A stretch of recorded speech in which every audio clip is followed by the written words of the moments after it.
ألم يعلموا أنه من يحادد الله ورسوله فأن له نار جهنم خالدا فيها ذلك الخزي العظيم۔ کیا وہ جانتے نہیں کہ جو کوئی بھی اللہ اور اس کے رسول صلی اللہ علیہ وآلہ وسلم کا مقابلہ کرے گا تو اس کے لیے جہنم کی آگ ہے جس میں وہ ہمیشہ ہمیشہ رہے گا۔ یہ بہت بڑی رسوائی ہے۔ یہ منافق ڈرتے رہتے ہیں کہ کہیں مسلمانوں پر کوئی ایسی صورت نازل نہ ہو جائے جو ان کو ہمارے دلوں کی حالت بتا دے، کیونکہ ان کے دلوں میں چور ہے، اس لیے ہر وقت ان کو دھڑکا لگا رہتا ہے کہ کہیں ایسا نہ ہو کہ وحی کے ذریعے سے ان کے جھوٹ کا پردہ چاک ہو جائے، ان کی منافقت کھل جائے۔ قُلِ اسْتَهْزِئُوا، اللہ تعالیٰ فرماتے ہیں نبی صلی اللہ علیہ وآلہ وسلم سے کہ آپ کہہ دیجئے ابھی تم مذاق کرتے رہو، ان اللہ مخرج ما تحذرون، اللہ ظاہر کر کے رہے گا جس سے تم ڈر رہے ہو، یعنی تمہاری منافقت ایک دن اللہ خود کھول دے گا۔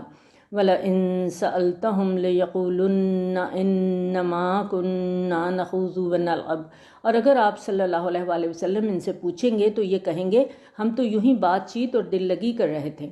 نبی صلی اللہ علیہ وآلہ وسلم سے فرمایا جا رہا ہے کہ یہ منافقین جو آئے دن نبی صلی اللہ علیہ وآلہ وسلم اور مسلمانوں کے خلاف اپنی باتیں کرتے رہتے ہیں، ہرزہ سرائی کرتے رہتے ہیں، اگر آپ ان کے بارے میں پوچھیں، ان سے باز پرس کریں تو وہ یہ فوراً کہیں گے کہ ہماری گفتگو سنجیدہ نہیں ہوتی، ہم تو ویسے ہی ہنسی مذاق اور دل لگی کر رہے تھے۔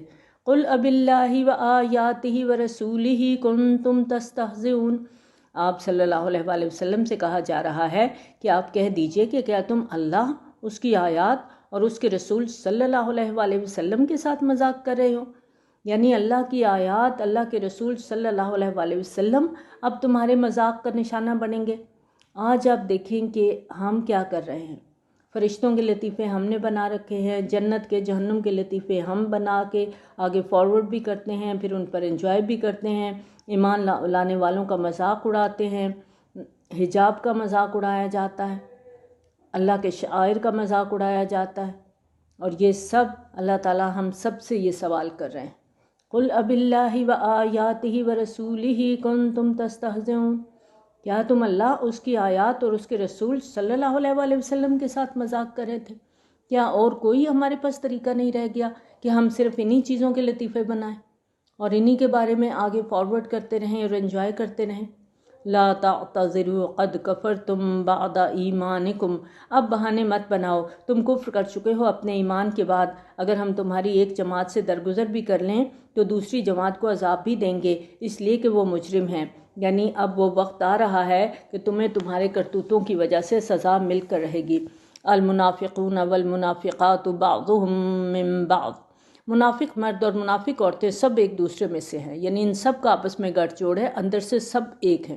یأمرون بالمنکر وینہون عن المعروف، یہ بدی کا حکم دیتے ہیں اور نیکی سے روکتے ہیں، یعنی اللہ کے احکامات کے خلاف یہ لوگ امر بالمعروف اور نہی عن المنکر نہیں کرتے، بلکہ امر بالمنکر اور نہی عن المعروف کی پالیسی پر عمل کرتے ہیں۔ دوسروں سے ہمدردی جتا کر انہیں نیکی سے روکنے کی کوشش کرتے ہیں کہ دیکھو تمہارے اپنے خون پسینے کی کمائی ہے، تم ادھر ادھر کیوں ضائع کرتے ہو، اپنے لیے، اپنے بچوں کے مستقبل کے لیے سنبھال کے رکھو۔ وَيَقْبِضُونَ أَيْدِيَهُمْ، اور اپنے ہاتھوں کو باندھ کے رکھتے ہیں، یعنی اللہ کے راستے میں خرچ نہیں کرتے۔ نَسُوا اللَّهَ فَنَسِيَهُمْ، انہوں نے اللہ کو بھلا دیا تو اللہ نے بھی انہیں نظر انداز کر دیا۔ ان المنافقین هم الفاسقون، یقیناً یہ منافق ہی نافرمان ہیں۔ منافقت دل کی بیماری ہے، اور یہاں منافقت کو پوری طرح سے کھولا جا رہا ہے، اور ایک طرح سے اگر ہم غور کریں تو ہم سب کو بھی آئینہ دیکھنا ہے۔ اس روشنی میں ہمیں دیکھنا ہے کہ ہمارے قول اور فعل میں تضاد تو نہیں، کہیں ہم وہ تو نہیں ہیں کہ زبان سے کچھ اور ہیں اور دل ہمارے کہیں اور ہے، دل میں کچھ اور ہے، نفرت ہے، غصہ ہے، حسد ہے، اور زبان سے ہم مبارکبادیاں بھی دے رہے ہیں۔ اگر ایسا ہے تو جان لیں کہ ہمارے اندر منافقت ہے۔ وعد اللہ المنافقین والمنافقات والکفار نار جہنم خالدین فیہا، اللہ نے وعدہ کیا ہے منافق مردوں، منافق عورتوں اور تمام کفار سے جہنم کی آگ کا، جس میں وہ ہمیشہ ہمیشہ رہیں گے۔ ہی حسبہم، بس وہی ان کے لیے کافی ہوگی۔ ولعنہم اللہ، اور اللہ نے ان پر لعنت فرما دی۔ وَلَهُمْ عَذَابٌ مُقِيمٌ، اور ان کے لیے عذاب ہے قائم رہنے والا، یعنی ایسا عذاب جو مسلسل دیا جائے گا اور اس کی شدت میں کوئی بھی کمی نہیں ہوگی۔ ہم سب کو یہاں اپنے لیے دعا کرنی ہے کہ یا اللہ یہ منافقت کی بیماری ہمارے دلوں سے نکال دے، ہمارے قول اور فعل کے تضاد کو ختم کر دے، یا اللہ ہمیں ان لوگوں میں شامل نہ کرنا، یا اللہ ہم تجھ سے اپنے دلوں کی صفائی کی دعا کرتے ہیں۔ دل کی صفائی ہوگی، دل سے بغض، حسد، کینہ، غصہ، نفرت نکلے گا تو ہی ہم منافقت سے اپنے آپ کو بچا سکیں گے۔ اللہم لا تجعلنا منہم کالذین من قبلکم، تم منافق لوگ ان لوگوں کی مانند ہو جو تم سے پہلے تھے، وہ تم سے کہیں بڑھ کر تھے طاقت میں اور کہیں زیادہ تھے مال اور اولاد میں، یعنی تم سے پہلے جو کافر قومیں گزری ہیں، قوم عاد، قوم سمود، طاقت میں، مال و دولت میں، تعداد کے لحاظ سے تم سے بہت بڑھ کے تھی۔ فاستمتعوا بخلاقہم، تو انہوں نے اپنے حصے سے فائدہ اٹھایا۔ فاستمتعتم بخلاقکم، اب تم نے بھی اپنے حصے سے فائدہ اٹھا لیا ہے، یعنی اب تمہاری مدت مہلت بھی ختم ہونے کو ہے، بہت جلد تم لوگ اپنے انجام کو پہنچنے والے ہو۔ کما استمتع الذین من قبلکم بخلاقہم، جیسے کہ ان لوگوں نے اپنے حصے کا فائدہ اٹھایا جو تم سے پہلے تھے، اور ویسی ہی بحثوں میں تم بھی پڑے جیسی بحثوں میں وہ پڑے تھے، یعنی تم نے بھی انہی کی طرح کی روش اختیار کی جیسی انہوں نے اختیار کی تھی۔ یہ وہ لوگ ہیں جن کے اعمال دنیا اور آخرت میں ضائع ہو گئے، اور یہی لوگ ہیں خسارہ میں رہنے والے۔ کیا ان کے پاس ان لوگوں کی خبریں نہیں آ چکیں جو ان سے پہلے تھے؟ قوم نوح، قوم عاد، قوم سمود اور قوم ابراہیم، و اصحاب مدین والمؤتفقات، اور مدین کے لوگوں اور ان بستیوں کی خبریں جو الٹا دی گئی تھیں، یعنی قوم لوط۔ اتتہم رسلہم بالبینات، ان کے پاس ان کے رسول واضح نشانیاں لے کر آئے تھے۔ فما کان اللہ لیظلمہم ولکن کانوا انفسہم یظلمون، پس اللہ ان پر ظلم کرنے والا نہیں تھا بلکہ وہ اپنے اوپر خود ہی ظلم ڈھاتے رہے۔ یہ جو دنیا میں ان قوموں کا عذاب آیا یہ اللہ کا ظلم نہیں تھا، یہ ان کے اپنے کرتوتوں کی سزا تھی جو انہیں دنیا میں بھی ملی، جیسا کہ اللہ تعالیٰ نے وعدہ فرمایا تھا کہ اگر تم اللہ کی نافرمانی کرو گے، اگر تم توحید کے پیروکار نہیں بنو گے، ایک اللہ کو نہیں مانو گے، تو دنیا میں بھی عذاب آئے گا۔ اور پھر یہ قومیں جو ڈھیٹ بنی رہیں، ضد میں، ہٹ دھرمی میں، تکبر میں آئی رہیں، تو پھر اللہ تعالیٰ نے دنیا میں ہی ان کو تباہ و برباد کر دیا، اور یہ اللہ کا ظلم نہیں تھا، یہ ان کا اپنی جانوں پہ خود ظلم تھا۔ والمؤمنون والمؤمنات بعضهم اولیاء بعض، اور ایمان والے مرد اور ایمان والی عورتیں سب ایک دوسرے کے ساتھی ہیں، وہ نیکی کا حکم دیتے ہیں، بدی سے روکتے ہیں، نماز قائم کرتے ہیں، زکوٰۃ ادا کرتے ہیں، اور اللہ اور اس کے رسول صلی اللہ علیہ وآلہ وسلم کی اطاعت کرتے ہیں۔ یہی وہ لوگ ہیں جن پر اللہ رحمت فرمائے گا، یقیناً اللہ زبردست حکمت والا ہے۔ اللہ نے وعدہ کیا ہے مومن مردوں اور مومن عورتوں سے ان باغات کا جن کے نیچے ندیاں بہتی ہوں گی، وہ اس میں ہمیشہ رہیں گے، اور بہت عمدہ مکانات ہمیشہ رہنے والے باغات میں، اور اللہ کی رضا تو سب سے بڑی نعمت ہے، یہی تو بہت بڑی کامیابی ہے۔ جنت کی ساری نعمتیں اپنی جگہ ہیں، مگر اہل جنت کے لیے سب سے بڑی نعمت یہ ہوگی کہ اللہ ان سے راضی ہو جائے گا۔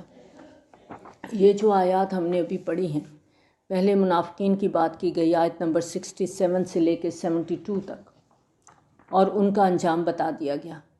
اس کے بعد اللہ تعالیٰ نے کچھ قوموں کی مثالیں دے کر ہمیں بتایا کہ کس طرح ان قوموں نے اللہ کے رسولوں کو جھٹلایا تو ان کا کیا انجام ہوا، وہ سب کی سب ختم کر دی گئی۔ پھر ایمان والوں کی صفات بتائی گئی اور ایمان والوں کا انعام بھی بتا دیا گیا۔ یہ قرآن کا طریقہ ہے کہ اللہ تعالیٰ دونوں طرح کے ہمیں شان اپنی دکھاتے ہیں، نافرمانوں کا انجام بھی دکھاتے ہیں اور فرمانبرداروں کا انعام بھی دکھاتے ہیں، اور پھر چوائس ہمارے اوپر چھوڑ دیتے ہیں۔ اب تمہاری مرضی ہے، چوائس تمہارے پاس ہے، جو بھی راستہ چنو گے، جس راستے پہ جاؤ گے، آگے انجام تم خود دیکھ لو گے۔ اگر منافقت کے راستے پر چلو گے، کفر کے راستے پر چلو گے تو جہنم کی وعید ہے، اور اگر ایمان کے راستے پر چلو گے، اگر مومن لوگوں میں شامل ہو جاؤ گے تو پھر تمہارے لیے اللہ کی رضامندی بھی ہے اور بہترین جنت بھی ہے۔ اللہم اجعلنا منہم، یا اللہ ہمیں ان لوگوں میں شامل کر لینا۔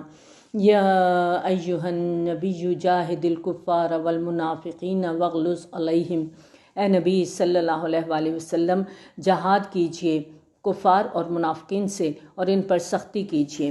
اس آیت میں جہاد بمعنی قتال استعمال نہیں ہوا، اس لیے کہ منافقین کے ساتھ نبی صلی اللہ علیہ وآلہ وسلم نے کبھی بھی جنگ نہیں کی۔ یہاں جہاد سے مراد قتال سے نچلے درجے کی جد و جہد، چنانچہ اس آیت میں یہ بات سمجھائی گئی ہے کہ اے نبی صلی اللہ علیہ وآلہ وسلم، آپ منافقین کی ریشہ دوانیوں کا توڑ کرنے اور ان کی سازشوں کو ناکام بنانے کے لیے جد و جہد کریں۔ مدینہ کے اندر منافقین مسلمانوں کے حق میں آستین کا سانپ تھے۔ اس آیت کے اندر ان کے خلاف نبی صلی اللہ علیہ وآلہ وسلم کو جہاد کا حکم دیا جا رہا ہے، مگر ان کے خلاف جہاد کا معاملہ اتنا آسان اور سادہ نہیں تھا۔ ان کے اوس اور خزرج کے لوگوں کے ساتھ تعلقات تھے اور ان کے خلاف اقدام کرنے سے اندرونی طور پہ کئی طرح کے مسائل جنم لے سکتے تھے۔ ان مشکلات کے باوجود اس آیت کے نزول کے بعد تبوک سے واپس آ کر نبی صلی اللہ علیہ وآلہ وسلم نے منافقین کے خلاف کئی سخت اقدامات کیے تھے۔ مثلاً نبی صلی اللہ علیہ وآلہ وسلم کو جب مسجد ضرار کو گرانے اور جلانے کا حکم دیا گیا تو پھر اللہ تعالیٰ نے اس پر عمل بھی کروایا۔ وَمَأْوَاهُمْ جَهَنَّمُ وَبِئْسَ الْمَصِيرُ، اور ان کا ٹھکانہ جہنم ہے اور وہ بہت بری جگہ ہے۔ يَحْلِفُونَ بِاللَّهِ مَا قَالُوا، وہ اللہ کی قسم کھا کر کہتے ہیں کہ انہوں نے یہ بات نہیں کی۔ یہ جس بات کا ذکر ہے اس کی ڈیٹیل ہم 28ویں پارے میں سورۃ منافقون میں پڑھیں گے۔ ہوا یہ تھا کہ تبوک سے واپسی کے سفر کے دوران عبداللہ بن ابی کے منہ سے کسی نوجوان مسلمان نے کوئی غلط بات سنی۔ اس نے آ کر نبی صلی اللہ علیہ وآلہ وسلم سے اس کا ذکر کیا۔ نبی صلی اللہ علیہ وآلہ وسلم نے اسے بلایا تو وہ صاف مکر گیا کہ اس نوجوان نے خام خواہ فتنہ اٹھانے کی کوشش کی ہے۔ وَلَقَدْ قَالُوا كَلِمَةُ الْكُفْرِ، حالانکہ انہوں نے کہا ہے کفر کا کلمہ۔ عبداللہ بن ابی کے مکر جانے پر یہ آیت نازل ہوئی اور اللہ تعالیٰ نے اس نوجوان کو سچا قرار دیا اور منافق کے جھوٹ کا پردہ چاک کر دیا۔ وَكَفَرُوا بَعْدَ إِسْلَامِهِمْ وَهَمُّوا بِمَا لَمْ يَنَالُوا، اور وہ کفر کر چکے ہیں اپنے اسلام کے بعد اور انہوں نے ارادہ کیا اس شے کا جو وہ حاصل نہ کر سکے۔ یہ بھی غزوہ تبوک سے واپسی کے سفر کے دوران پیش آیا تھا واقعہ۔ پہاڑی راستے میں ایک موقع پر نبی صلی اللہ علیہ وآلہ وسلم کا گزر ایک ایسی تنگ گھاٹی سے ہوا جہاں سے ایک وقت میں صرف ایک اونٹ گزر سکتا تھا۔ اس موقع پر نبی صلی اللہ علیہ وآلہ وسلم قافلے سے علیحدہ تھے اور آپ کے ساتھ صرف 2 صحابہ کرام رضی اللہ تعالیٰ عنہما تھے، ایک حضرت حذیفہ بن یمان اور عمار بن یاسر رضی اللہ عنہما۔ اس تنگ جگہ پر کچھ منافقین نے رات کی تاریکی سے فائدہ اٹھاتے ہوئے نبی صلی اللہ علیہ وآلہ وسلم پر حملہ کرنے کی کوشش کی۔ پہچانے جانے کے ڈر سے انہوں نے اپنے منہ باندھ رکھے تھے اور وہ چاہتے تھے کہ نعوذ باللہ نبی صلی اللہ علیہ وآلہ وسلم کو شہید کر دے، لیکن آپ کے جانثار صحابہ رضی اللہ عنہما نے حملہ آوروں کو مار بھگایا اور وہ اپنے ناکام منصوبے میں کامیاب نہیں ہو سکے۔ وَمَا نَقَمُوا إِلَّا أَنْ أَغْنَاهُمُ اللَّهُ وَرَسُولُهُ مِنْ فَضْلِهِ، اور یہ لوگ اپنے انات کا مظاہرہ نہیں کر رہے مگر اسی لیے کہ اللہ اور اس کے رسول صلی اللہ علیہ وآلہ وسلم نے انہیں غنی کر دیا ہے اپنے فضل سے، یعنی اللہ تعالیٰ کے فضل اور اس کے رسول صلی اللہ علیہ وآلہ وسلم کی مہربانی سے یہ لوگ مال غنیمت، زکوٰۃ اور صدقات میں سے حصہ پا رہے ہیں۔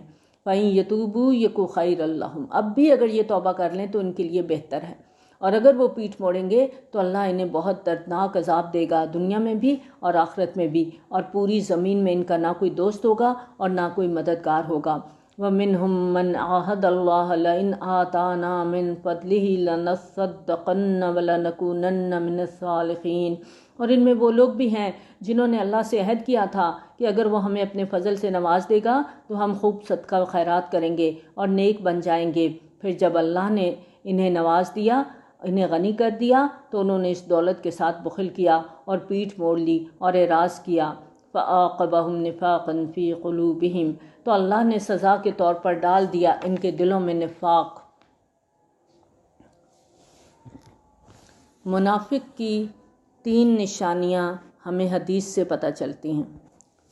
حضرت ابو ہریرہ رضی اللہ تعالیٰ عنہ روایت کرتے ہیں، نبی صلی اللہ علیہ وآلہ وسلم نے فرمایا منافق کی 3 نشانیاں ہیں۔ مسلم کی ایک روایت میں یہ الفاظ بھی ہیں کہ اگرچہ روزہ رکھتا ہو، نماز پڑھتا ہو اور اپنے آپ کو مسلمان سمجھتا ہو۔ ہم بھی اپنے آپ کو مسلمان کہتے ہیں، نمازیں بھی پڑھتے ہیں، روزے بھی رکھتے ہیں، الحمدللہ ایسا ہی ہے۔ جب بولے جھوٹ بولے، جب وعدہ کرے تو خلاف ورزی کرے، اور جب امین بنایا جائے تو خیانت کرے۔ اب یہاں اپنے آپ کو رکھنا ہے، ہم سب کو انڈیویجولی اپنا اپنا جائزہ لینا ہے کہ ہم کہاں کھڑے ہیں، ہم کس کیٹیگری میں آ رہے ہیں۔ بلا وجہ جھوٹ بولنا اور وعدہ کر کے اس کے خلاف ورزی کر جانا، یہ تو ہماری روٹین بن چکی ہے۔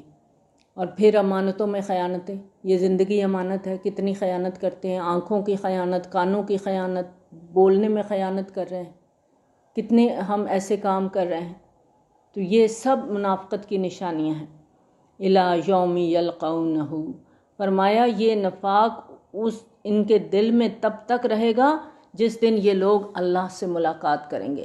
یعنی اب یہ جو نفاق ان کے دل میں آ چکا ہے، اب قیامت تک ان کی جان نہیں چھوٹے گی. یہ کانٹا اب ان کے دلوں سے کبھی نہیں نکلے گا، بسبب اس وعدہ خلافی کے جو انہوں نے اللہ سے کی، اور بسبب اس جھوٹ کے جو وہ بولتے رہے، کیونکہ یہ جھوٹ بول بول کے، جھوٹی قسمیں کھا کھا کے اپنے آپ کو ہمیشہ بچاتے تھے. الم یعلموا ان اللہ یعلم سرہم ونجواہم وان اللہ علام الغیوب، کیا انہیں معلوم نہیں کہ اللہ جانتا ہے ان کے بھیدوں کو اور ان کی سرگوشیوں کو، اور یہ کہ اللہ تمام غیب کا جاننے والا ہے. یعنی یہ جو دل ہی دل میں باتیں کرتے ہیں، سرگوشیوں میں باتیں کرتے ہیں، کیا انہیں پتہ نہیں ہے کہ اللہ تعالیٰ تو دلوں کے حال بھی جانتا ہے اور ان کی سرگوشیوں میں بھی وہ موجود ہوتا ہے، وہ سب کچھ سن رہا ہے. الذین یلمزون المطوعین من المؤمنین فی الصدقات، جو دل کی خوشی سے نیکی کرنے والے اہل ایمان پر تان کرتے ہیں ان کے صدقات کے بارے میں. جب نبی صلی اللہ علیہ وآلہ وسلم نے تبوک کی مہم کے لیے انفاق فی سبیل اللہ کی ترغیب دی تو مسلمانوں کی طرف سے اثار اور اخلاص کے عجیب و غریب مظاہرے دیکھنے میں آئے تھے. ایک صحابی تھے انصاری ابو عقیل رضی اللہ عنہ. اب ان کے پاس کچھ بھی دینے کو نہیں تھا. رات بھر ایک یہودی کے ہاں مزدوری کی، ساری رات کنویں سے پانی نکالا، اس کے باغ کو سیراب کرتے رہے. صبح مزدوری کے طور پر انہیں کھجوریں ملی. انہوں نے آدھی کھجوریں گھر میں بچوں کے لیے چھوڑیں اور آدھی نبی صلی اللہ علیہ وآلہ وسلم کی خدمت میں لا کر پیش کر دیں. اور نبی صلی اللہ علیہ وآلہ وسلم ان کے خلوص اور اخلاص اور حسن عمل سے اتنے خوش ہوئے، فرمایا یہ کھجوریں سب مال و اسباب پر بھاری ہیں. لہٰذا نبی صلی اللہ علیہ وآلہ وسلم کی ہدایت کے مطابق ان کھجوروں کو ساز و سامان کے پورے ڈھیر کے اوپر پھیلا دیا گیا. لیکن وہاں جو منافقین تھے انہوں نے حضرت ابو عقیل رضی اللہ تعالیٰ عنہ کا بھی مذاق اڑایا اور فکرے کسے کہ جی کیا کہنے، بڑی قربانی ہے بھائی، کھجوروں کے بغیر تو یہ مہم کامیاب ہو ہی نہیں سکتی تھی.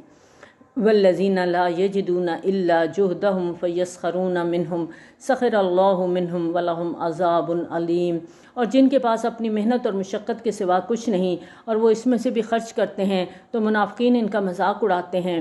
اللہ ان کا مذاق اڑاتا ہے اور ان کے لیے دردناک عذاب ہے. اے نبی صلی اللہ علیہ وآلہ وسلم، آپ ان کے لیے استغفار کریں یا ان کے لیے استغفار نہ کریں.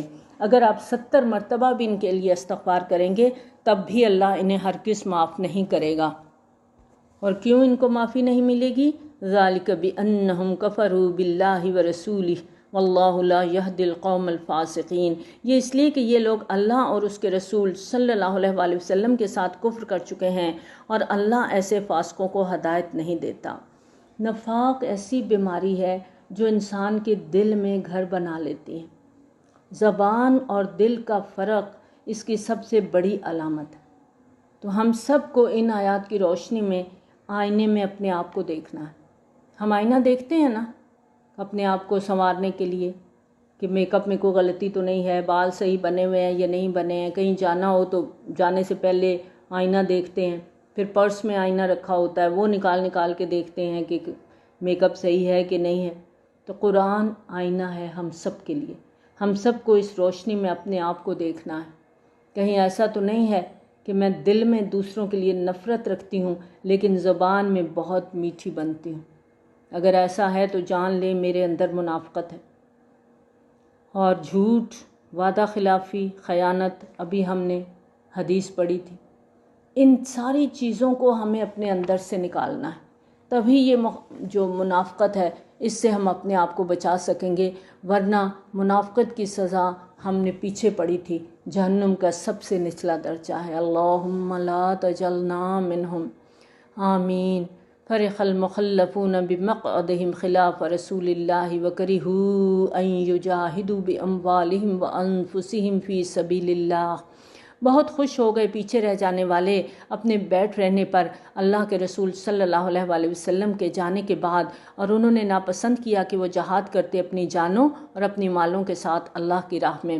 وقالوا لا تنفروا فی الحر، اور دوسروں سے بھی کہنے لگے اس گرمی میں مت نکلو. یعنی خود بھی اللہ کے راستے سے نہیں نکلے، دوسروں کو بھی روکنے کی کوشش میں رہے. کہ ہم تو رخصت لے آئے ہیں، تم بھی ہوش کے ناخن لو، کوئی بہانہ بنا لو، اتنی شدید گرمی ہے، سفر کے لیے مت جاؤ۔ قُلْ نَارُ جَهَنَّمَ أَشَدُّ حَرًّا، اے نبی صلی اللہ علیہ وآلہ وسلم ان سے کہہ دیجئے جہنم کی آگ اس سے کہیں زیادہ گرم ہے۔ لَوْ كَانُوا يَفْقَهُونَ، کاش ان لوگوں کو یہ بات سمجھ میں آ جائے۔ اگر یہ بات سمجھ میں آ جائے نا تو انسان کبھی کوئی غلطی کرے ہی نہ۔ منافقت تو بہت بڑی بیماری ہے، پھر تو انسان چھوٹے سے چھوٹی غلطی کرتے ہوئے بھی 100 دفعہ سوچے گا۔ اگر اس کو یہ سمجھ آ جائے کہ قُلْ نَارُ جَهَنَّمَ أَشَدُّ حَرًّا فَلْيَضْحَكُوا قَلِيلًا وَلْيَبْكُوا كَثِيرًا، تو انہیں چاہیے کہ ہنسے کم اور روئیں زیادہ۔ جَزَاءً بِمَا كَانُوا يَكْسِبُونَ، بدلہ اس کا جو کمائی انہوں نے کی ہے۔ یعنی اس وقت تو یہ بڑے خوش ہیں، چہک رہے ہیں کہ ہماری جان بخشی گئی، ہم نہیں گئے۔ اللہ تعالیٰ فرماتے ہیں ہنسو کم، رو زیادہ۔ جو تمہاری کمائی ہے جب اس کا بدلہ تمہیں ملے گا تو پھر رونا ہی رونا ہوگا۔ فَإِن رَجَعَكَ اللَّهُ إِلَىٰ طَائِفَةٍ مِّنْهُمْ، پس ہے نبی صلی اللہ علیہ وآلہ وسلم اگر اللہ آپ کو لوٹا کر لے جائے ان کے کسی گروہ کے پاس، پھر وہ آپ سے اجازت مانگے نکلنے کے لیے، یعنی کسی مہم پر کسی اور دشمن کے خلاف اگر وہ آپ کے ساتھ نبی صلی اللہ علیہ وآلہ وسلم کے ساتھ جہاد میں شریک ہونا چاہیں، فَقُلْ لَن تَخْرُجُوا مَعِيَ أَبَدًا، تو کہہ دیجیے گا اب تم میرے ساتھ کبھی نہیں نکلو گے۔ یہ غزوہ تبوک کی مہم تمہارا آخری امتحان ہو چکا، اس میں تم لوگ ناکام ہو چکے ہو، اب تم میرے ساتھ کسی مہم میں نہیں جاؤ گے، اور اب میرے ساتھ ہو کر تم کسی دشمن کے ساتھ جنگ نہیں کرو گے۔ تم پہلی مرتبہ راضی ہو گئے اپنے بیٹھ رہنے پر۔ جب جہاد کے لیے حکم عام تھا اور سب پر نکلنا فرض قرار پایا تھا، تم اپنے گھروں میں بیٹھے رہنے پہ راضی ہوئے، اب تم گھروں میں ہی رہو گے، اب تم میرے ساتھ نہیں جاؤ گے۔ فَاقْعُدُوا مَعَ الْخَالِفِينَ، اب بیٹھے رہو پیچھے رہنے والوں کے ساتھ۔ وَلَا تُصَلِّ عَلَىٰ أَحَدٍ مِّنْهُم مَّاتَ أَبَدًا وَلَا تَقُمْ عَلَىٰ قَبْرِهِ، اور اے نبی صلی اللہ علیہ وآلہ وسلم ان میں سے کوئی مر جائے تو اس کی نماز جنازہ کبھی بھی ادا نہ کریں اور اس کی قبر پر بھی کھڑے نہ ہوں۔ یہ گویا اب ان کی رسوائی کا سامان ہو رہا ہے۔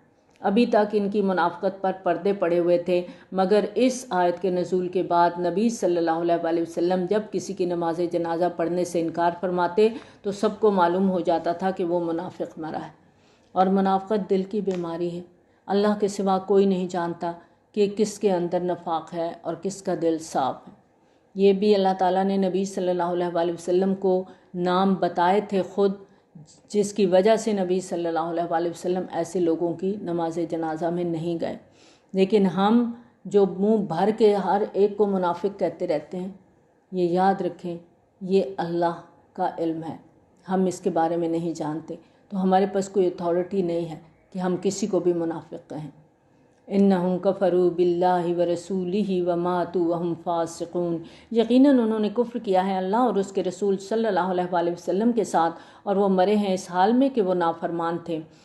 ولا تعجبک اموالہم واولادہم، نبی صلی اللہ علیہ وآلہ وسلم سے کہا جا رہا ہے کہ آپ کو پسند نہ آئے ان کے اموال اور ان کی اولاد، یعنی ان کے مال اور اولاد کو آپ اہمیت نہ دیں۔ اللہ تو یہی چاہتا ہے کہ انہیں عذاب دے انہی چیزوں کے ذریعے سے دنیا میں، اور ان کی جانیں نکلیں اسی حالت کفر میں۔ اور جب کوئی صورت نازل ہوتی ہے کہ ایمان لاؤ اللہ پر اور جہاد کرو اس کے رسول صلی اللہ علیہ وآلہ وسلم کے ساتھ مل کر، تو آپ سے رخصت مانگتے ہیں ان میں قدرت والے بھی، یعنی جو افورڈ کر سکتے ہیں، جو جہاد میں جا سکتے ہیں، وہ بھی بہانے بنا کے رخصت مانگتے ہیں۔ وَقَالُوا ذَرْنَا نَكُن مَّعَ الْقَاعِدِينَ، اور کہتے ہیں ہمیں چھوڑ دیجئے ہم بیٹھ رہنے والوں میں شامل ہو جائیں۔ رَضُوا بِأَن يَكُونُوا مَعَ الْخَوَالِفِ، وہ اس پر راضی ہو گئے کہ پیچھے رہنے والی عورتوں میں شامل ہو جائیں۔ یہ ان پر گہرا طنز کیا جا رہا ہے کہ جنگ کرنا مردوں کا کام ہے اور خواتین اور بچے ایسے موقع پر پیچھے گھروں میں رہ جاتے ہیں۔ چنانچہ اب جب تمام مردوں پر لازم ہو گیا کہ غزوہ تبوک کے لیے نکلیں، تو یہ منافقین جو طرح طرح کے بہانوں سے رخصت چاہتے ہیں، انہوں نے پیچھے گھروں میں رہ جانے والی عورتوں کا کردار اپنے لیے پسند کیا، اور انہوں نے ان عورتوں کے ساتھ گھروں میں رہنا پسند کیا۔ وَطُبِعَ عَلَىٰ قُلُوبِهِمْ فَهُمْ لَا يَفْقَهُونَ، ان کے دلوں پر مہر کر دی گئی ہے، بس اب وہ سمجھ نہیں سکتے۔ لیکن اس کے برعکس رسول صلی اللہ علیہ وآلہ وسلم اور وہ لوگ جو نبی صلی اللہ علیہ وآلہ وسلم کے ساتھ ایمان لائے، انہوں نے جہاد کیا اللہ کی راہ میں اپنے اموال سے اور اپنی جانوں سے بھی، اور یہی وہ لوگ ہیں جن کے لیے بھلائیاں ہیں، اور یہی لوگ فلاح پانے والے ہیں۔ اللہ نے ان کے لیے باغات تیار کر رکھے ہیں جن کے دامن میں ندیاں بہتی ہیں، جن میں وہ ہمیشہ ہمیشہ رہیں گے۔ یہی ہے بہت بڑی کامیابی۔ اللہ کے راستے میں نکلنے والوں کا انعام یہاں بتایا جا رہا ہے، اور جو جان بوجھ کے طاقت رکھنے کے باوجود اللہ کے راستے میں کوئی کوشش نہیں کرتا، کوئی جد و جہد نہیں کرتا، تو پھر اس کے لیے اللہ تعالیٰ نے ناپسندیدگی کا اظہار کر دیا۔ اور جو لوگ اللہ کی خاطر اپنی جان، مال، تن، من، دھن سب قربان کرنے کو تیار ہیں، اللہ تعالیٰ ایسے لوگوں سے محبت کرتا ہے، اور ان کے لیے اللہ تعالیٰ نے یہاں جنت کی خوشخبری بھی دے دی۔ اللہم اجعلنا منہم آمین۔ وجاء المعذرون من الاعراب لیؤذن لہم، اور آئے آپ کے پاس بہانے بنانے والے بدو بھی کہ ان کو رخصت دے دی جائے۔ اعراب عرابی کی جمع ہے، یعنی بدوی دیہاتی۔ جہاد کے لیے کیونکہ اعلان عام ہوا تھا تو مدینہ کے علاوہ مدینہ کے اطراف و جوانب کی جو آبادیاں تھیں اس میں جو بسنے والے مسلمان تھے ان پر بھی اس کا اطلاق ہوتا تھا۔ اب ان کا ذکر ہو رہا ہے کہ یہ بدوی بھی آتے ہیں اور طرح طرح کے بہانے بناتے ہیں کہ انہیں بھی مہم پر جانے سے باز رکھا جائے۔ وقعد الذین کذبوا اللہ ورسولہ، اور بیٹھ رہے وہ لوگ جنہوں نے جھوٹ کہا تھا اللہ سے اور اس کے رسول صلی اللہ علیہ وآلہ وسلم سے، یعنی انہوں نے جو وعدے کیے تھے وہ جھوٹے نکلے، یا جو عذر وہ لوگ رخصت کے لیے پیش کر رہے تھے وہ سب بے بنیاد تھے۔ سیصیب الذین کفروا منہم عذاب علیم، ان قریب دردناک عذاب پہنچے گا ان لوگوں کو جو ان میں سے کفر پر اڑے رہیں گے۔ لیس علی الضعفاء ولا علی المرضى ولا علی الذین لا یجدون ما ينفقون حرج، کچھ گناہ نہیں ضعیفوں پر، نہ بیماروں پر، اور نہ ہی ان لوگوں پر جن کے پاس خرچ کرنے کے لیے کچھ نہیں۔ کیونکہ اتنا طویل سفر تھا تو ضروری تھا کہ آدمی تندرست توانا ہو، اس کے پاس سواری کا انتظام ہو، کھانے پینے کا انتظام ہو، اور دوسری ضروریات کے لیے بھی سامان مہیا ہو۔ لیکن اگر کوئی شخص بوڑھا ہے، بیمار ہے، یا اتنا نادار ہے کہ سفر کے اخراجات کے لیے اس کے پاس کچھ ہے ہی نہیں، تو اللہ کی نظر میں وہ واقعتاً مجبور اور معذور ہے۔ لہٰذا ایسے لوگوں سے کوئی مواخذہ نہیں ہوگا، ان کو اس بات کا کوئی الزام نہیں دیا جا سکتا۔ اذا نصحوا للہ ورسولہ، جب کہ وہ اللہ اور اس کے رسول صلی اللہ علیہ وآلہ وسلم کے ساتھ مخلص ہوں۔ ما علی المحسنین من سبیل واللہ غفور الرحیم، ایسے محسنین پر کوئی الزام نہیں اور اللہ غفور الرحیم ہے۔ یعنی یہ جو وجوہات ہیں ان کی وجہ سے اگر کوئی شخص واقعی معذور ہے مگر سچا پکا مومن ہے، خلوص دل سے اللہ اور اس کے رسول صلی اللہ علیہ وآلہ وسلم کا وفادار ہے، تو اس کا دین درجہ احسان تک پہنچا ہوا ہے، تو ایسے صاحب ایمان اور محسن لوگوں پر کوئی ملامت نہیں ہے، اور نہ ہی ان پر کوئی الزام ہے جو آئے آپ صلی اللہ علیہ وآلہ وسلم کے پاس کہ آپ ان کے لیے سواری کا انتظام کر دیں، تو آپ نے فرمایا میرے پاس کوئی چیز نہیں جس پر میں تم لوگوں کو سوار کر سکوں۔ تولوا وأعینہم تفیض من الدمع حزنا الا یجدوا ما ينفقون، تو مجبوراً وہ لوٹ گئے اور ان لوگوں کی آنکھوں سے آنسو جاری تھے اس رنج سے کہ ان کے پاس کچھ نہیں جسے وہ خرچ کر سکیں۔ یہ ان لوگوں کی کیفیت کا ذکر ہے جو دل و جان سے چاہتے تھے کہ اس مہم میں شریک ہوں، مگر وسائل کی کمی کی وجہ سے شرکت نہیں کر پا رہے تھے، اور اپنی اس محرومی پر وہ واقعتاً صدمے سے اور رنج سے ہلکان ہو رہے تھے۔ ایک طرف ایسے مومنین صادقین تھے اور دوسری وقت صاحب حیثیت لوگ تھے جن کے پاس سب کچھ تھا، وسائل تھے، ذرائع تھے، تندرست اور توانا تھے، لیکن اس سب کے باوجود وہ اللہ کے راستے میں نکلنے کو تیار نہیں تھے۔ الزام تو ان لوگوں پر ہے جو نبی صلی اللہ علیہ وآلہ وسلم سے رخصت مانگتے ہیں جبکہ وہ مالدار ہیں۔ رضوا بأن یکونوا مع الخوالف، وہ راضی ہو گئے اس پر کہ ہو جائیں پیچھے رہنے والی عورتوں کے ساتھ۔ وطبع اللہ علی قلوبہم فہم لا یعلمون، اور اللہ نے ان کے دلوں پر مہر کر دی پس وہ صحیح علم سے بے بہرہ ہو چکے ہیں۔